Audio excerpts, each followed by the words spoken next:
Natalie.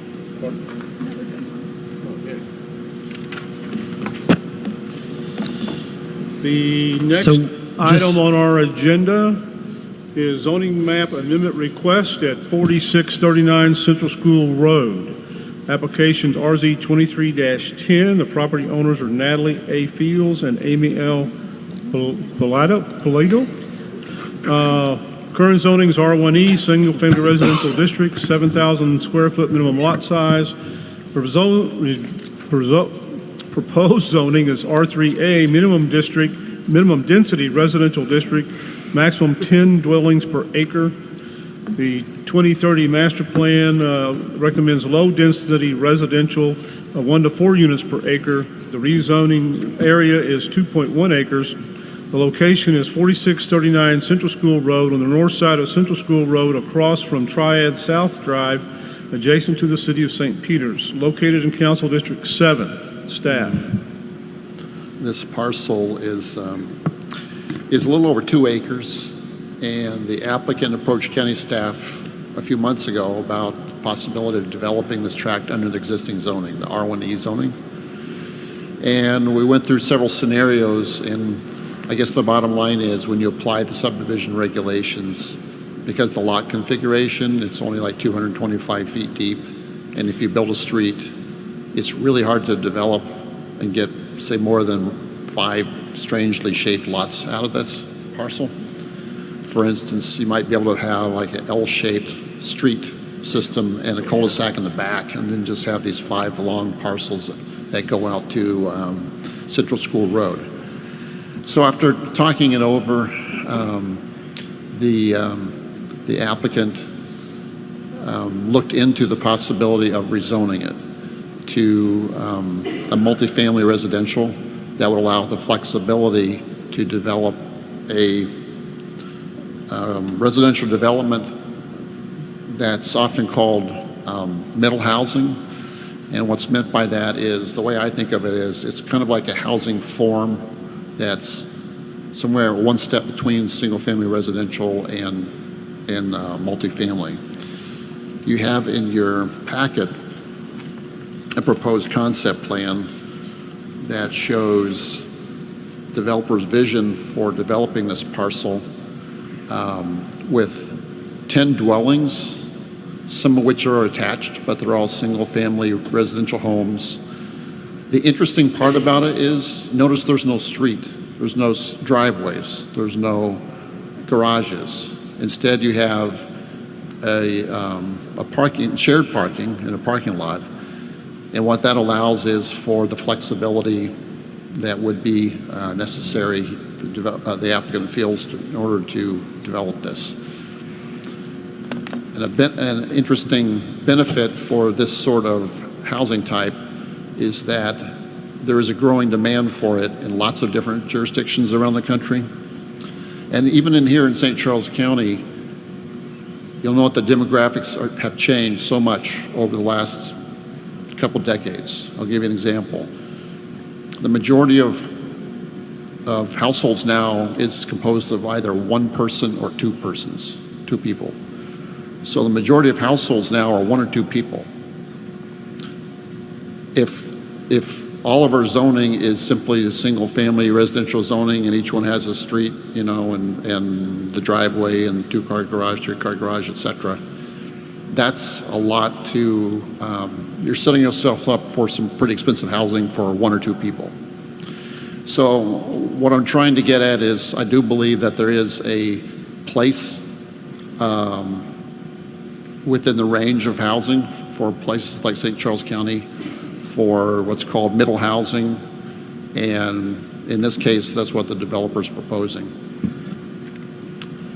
So. Any questions for staff? So this rezoning, Robert, is just really tight. I mean, this concept might not land. This is just Right. regular underlying zoning. So we could Yep. be, I like the concept, but we could be going a lot more dense here potentially if this doesn't work through. Once you Right. rezone it, it's okay. Yes, zoning is not contingent upon anything. There's no conditions for rezoning. Should it be rezoned, they could build whatever the development standards are in that district. So it's true that they do not be bound to follow that concept plan. But the developer did want to provide an idea for what they're proposing for you to consider. And I guess the medium density is 10 dwelling units per acre, but as a form of that, could that be an apartment building that potentially could be on this site? Or would it just be like villas and things like that? Just the zoning itself? The proposed zoning, yeah. The proposed zoning could be developed up to 10 dwellings per acre. So it could be an apartment building, yes. Okay. But the number of acres is such, it's like 2.2 acres. Yeah. It couldn't be that large of an apartment building. One other factor is, in my mind, it's across the street from Triad Industrial Park and attached housing to the southwest. Having said that, directly to the west of this is a traditional single-family residential subdivision. Any other questions for staff? Hearing none, I ask the applicants to come forward.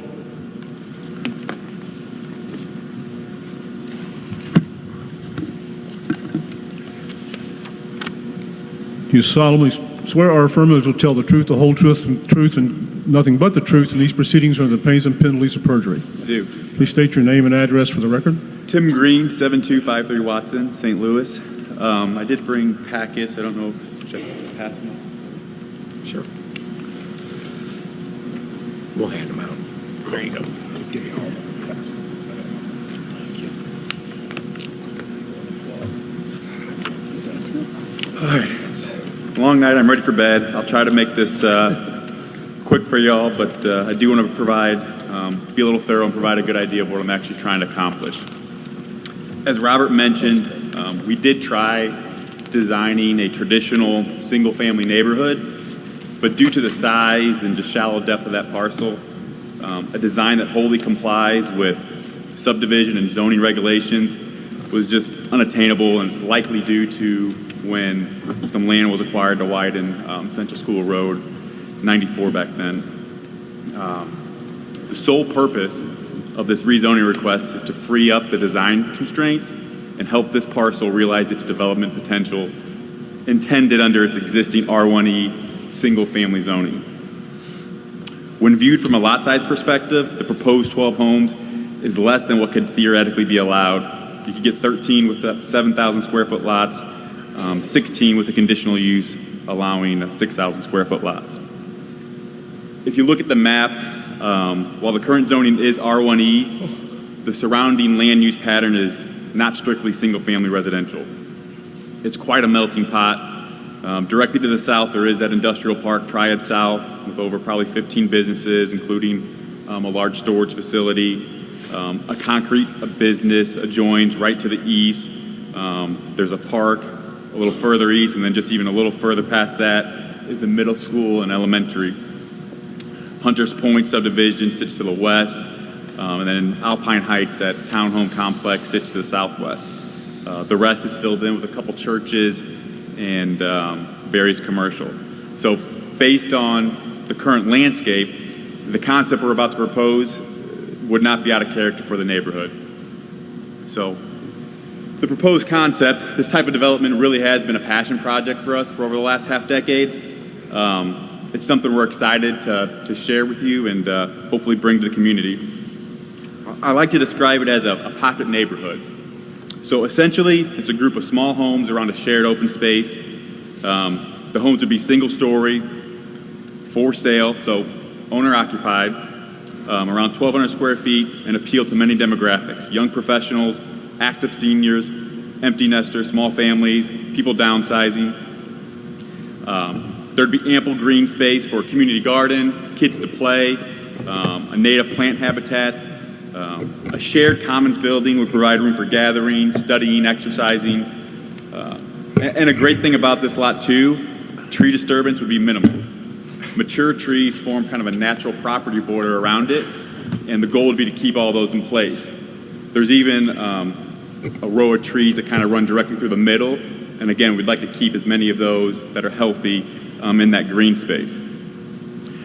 I know people tend to get scared when they hear the words multifamily or increased density. I'm not asking for a 3-story or a 2-story or a 100-unit apartment complex.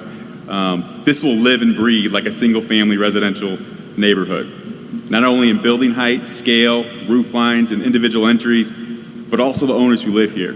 It's going to create a stronger knit community than a traditional neighborhood. COVID reminded us that people crave interaction. This plan provides it.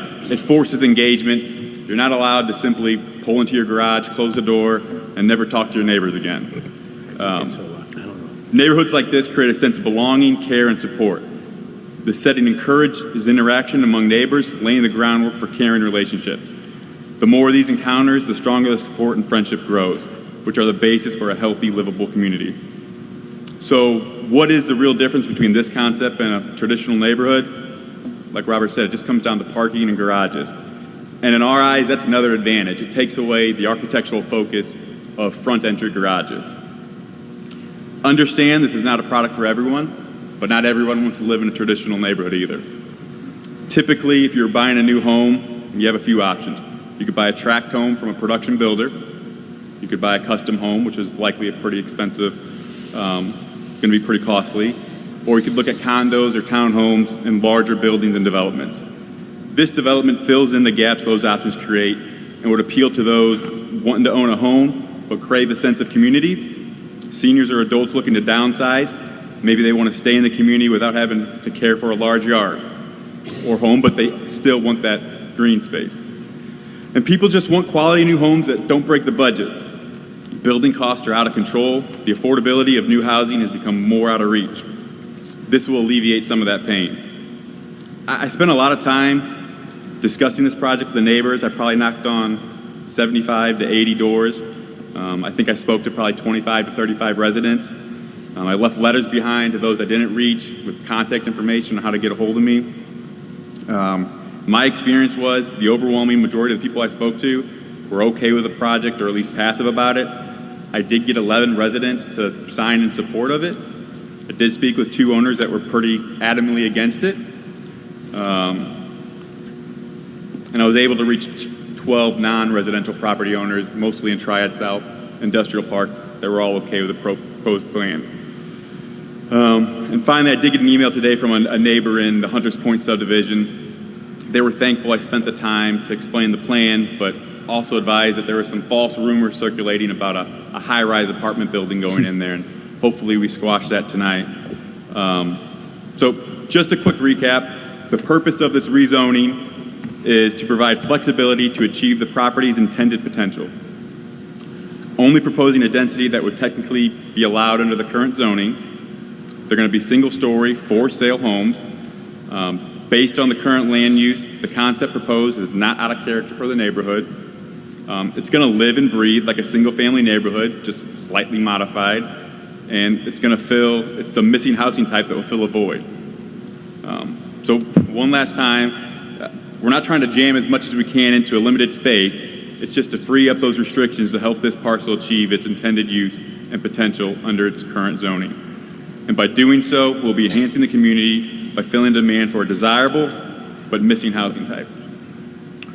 Questions for the applicant? So do you have a square footage and price point in mind? Yeah, so square footage, 1,200 square feet would be the maximum. I kind of see somewhere between 800 and 1,200 square feet being the range there. As far as price point, these are going to be on the entry side of new home purchases. So hopefully, low 2s with the current landscape. Right. Will there be anything, will there be covenants and restrictions in this? That would be the plan. Okay, and because I could see at that low price point, you could get investors and you could have a bunch of rental units there. Correct. Also. Will there be basements? That's to be decided. So, I know I don't have an answer for you for that today. So you mentioned that it meets current zoning, but it doesn't. There's current zoning you're requesting. Maybe I misspoke. I'm not exactly sure what point. I thought you said this fits with the current zoning. I said I'm only proposing a density that would potentially fit the current zoning, if you look at it just from a square footage standpoint. So there's at least 50 letters of protest here from people who live in subdivisions around it, all basically concerned about home values, their home values going down based off of the cost of the homes and things like that. I don't know if you've seen them all, but that is a major concern of a lot of the people that live around there. Yeah, I did see those come through late last night, and frankly, it caught me by surprise from my conversations with the neighborhood. But So that, like, it's a lot. And I can understand that. If they've got a $300,000, $400,000 home, that's their fear.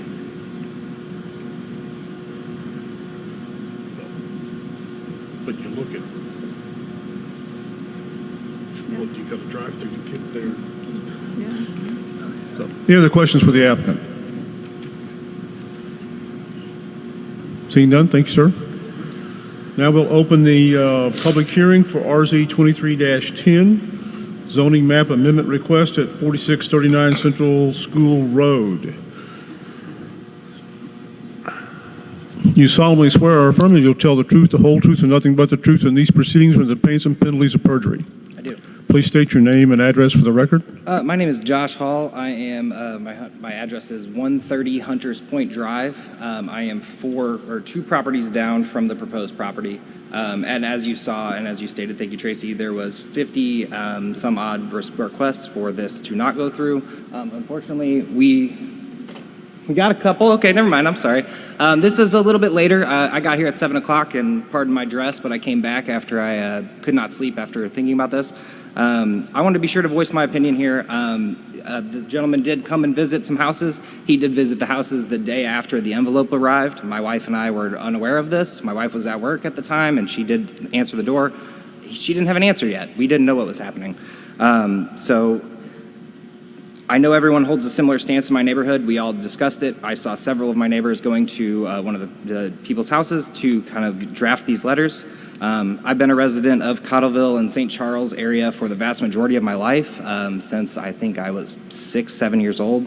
I do not want to see our residents become an overdeveloped and overpopulated region, and I do not want to begin settling the precedent of shoving as many single, small family dwellings as possible in available land for sale in the future. This neighborhood has been a haven to several families, big and small, for generations, and should continue to be a safe place for children to grow up and play safely without fear of dangers that will come with overdevelopment, such as increased traffic and just simply undue noise, petty theft, anything that could possibly happen. I know that there was recently an addition in Central School Road to make that a two-lane road because there was a lot of traffic there. This is only going to add a little bit more to that. I mean, 12 to 24 cars.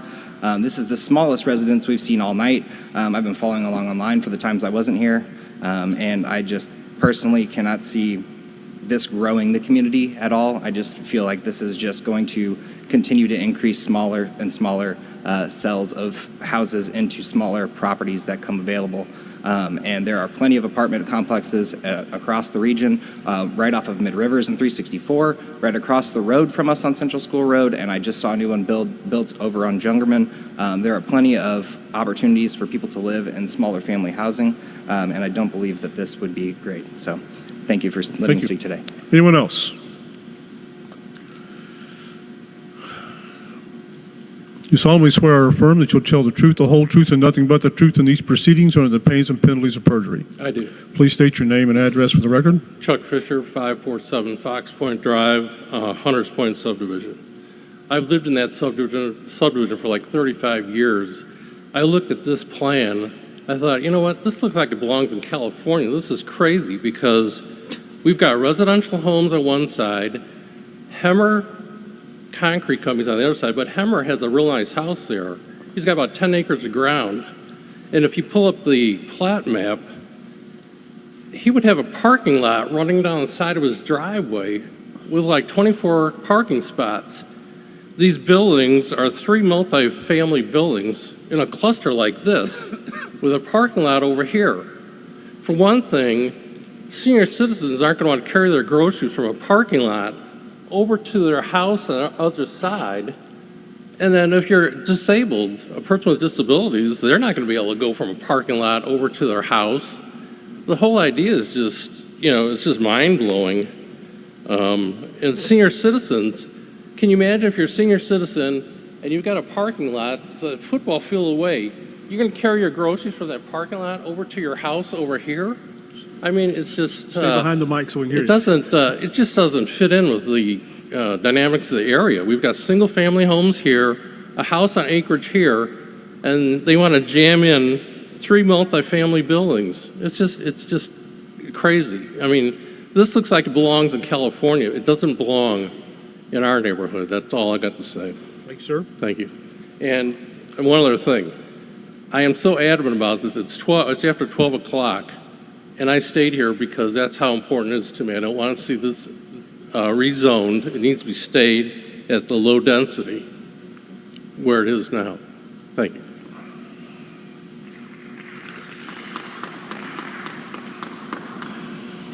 Do you solemnly swear or affirm that you'll tell the truth, the whole truth, and nothing but the truth in these proceedings under the pains and penalties of perjury? Yes. Please state your name and address for the record. Hi, I'm Amy Polito. I am co-owner of 4639 Central School Road. My parents have owned that house for 47 years.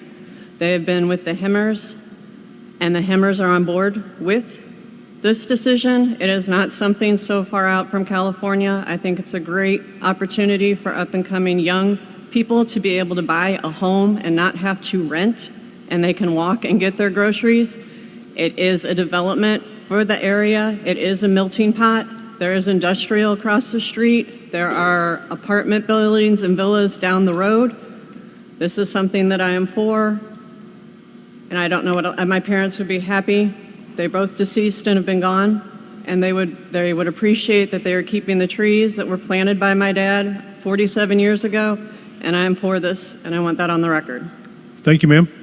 Anyone else?